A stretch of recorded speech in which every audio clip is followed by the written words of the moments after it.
He has made 15% of his three-pointers this month. And the thing is, it's tough because you can't have him on the floor as much when he's that bad offensively, but you need him on the floor because he's that good defensively, and it's tough metric to figure out. I'll say first, luckily, Dwight Powell has been playing his best basketball of his whole career during this stretch. How much of that does that offset the Maxi struggles then? It helps, but you're still left with Dwight Powell is going as hard as he can every second on the court, right? He's always been that try-hard guy, hustle guy, and you can tell he's getting fatigued because the Mavericks, Jason Kidd, is stretching his minutes because you're lacking depth at that department. Once you traded Porzingis, you knew you were lacking it. I know Bertans now has come back from his knee injury, so that can help you for approximately, I would guess, 10 minutes a night come playoff time, and maybe it'll be a little bit more if Maxi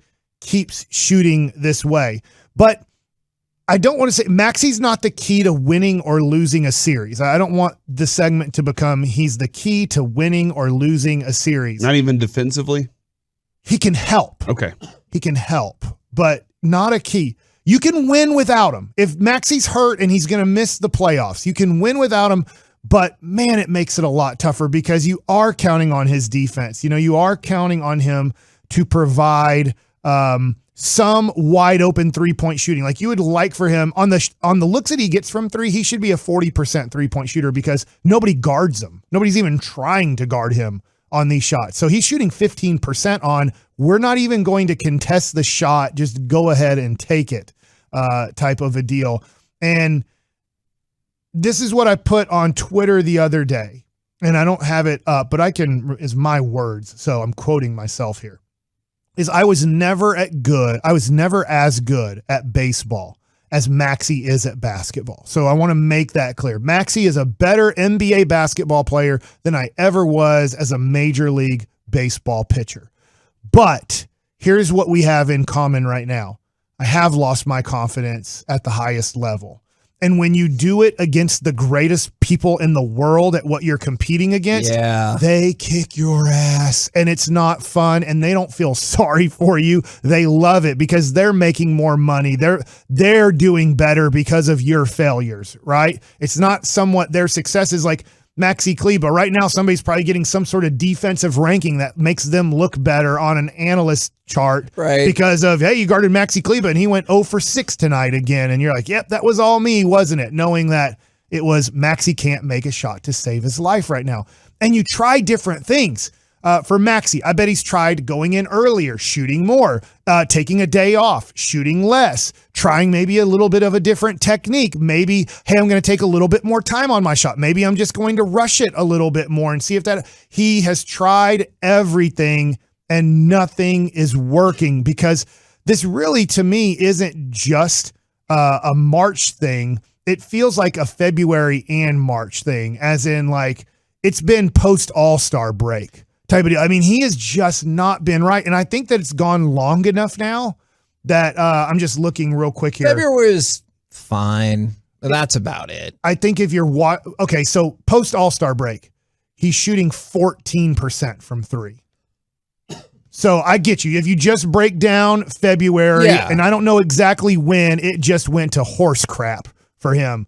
But he just can't make an open look to save his life unless, hell, he missed a layup the other day. I know he's making most of his layups and dunks, but I mean, he missed a layup the other day because of this. And here's the other thing too that I want to make clear is you don't know unless you've been there how bad you feel because you're letting down not only yourself, right? You're letting down your teammates and you know it. And you're like, God, I know that I stink. And it's somewhat to handle that I stink type of deal. But then you're not even giving your team a chance.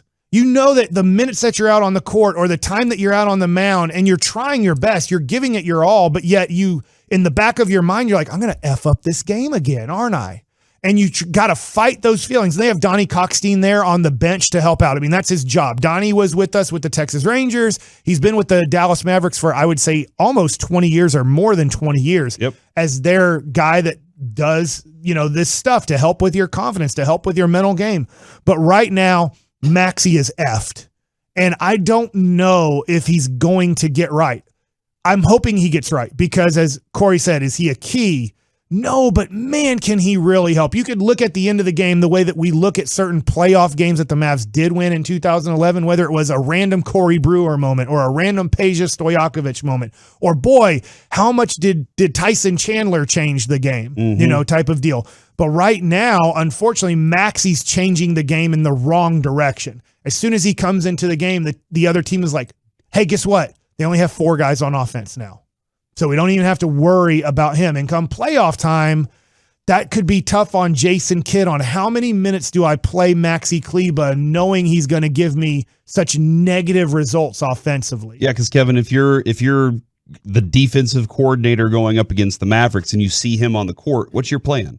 Your plan is try to force Luka to only have the option to go to Luka or to go to Maxi late in the clock. And if that's something they do, Maxi has to either have the confidence to knock down the shots or he can't be on the court for those moments. Now, the defensive part of it is huge. Like, this team has lots of guys that try hard on defense, and that's an element you need. And you need, Dwight, like you said, Dwight Powell's doing his best out there for as many minutes as he can. But you got to be able to spell the guy somehow. But if you can't, if it becomes a foul problem for Dwight Powell, and now you're relying on Maxi, again, that's a hole in your offense. So I don't think that he's the key to the playoff victory, because I think Luka is. And then the performance of Jalen and the addition of Spencer. Like, those are the 3 factors that matter the most.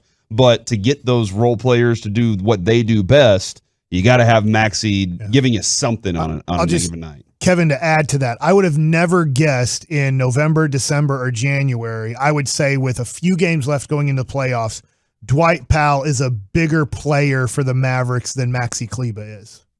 Yeah. That out of those 2 guys, whether you had Porzingis or not, I would say, boy, it goes, Maxi is going to be this, and then Dwight should be that.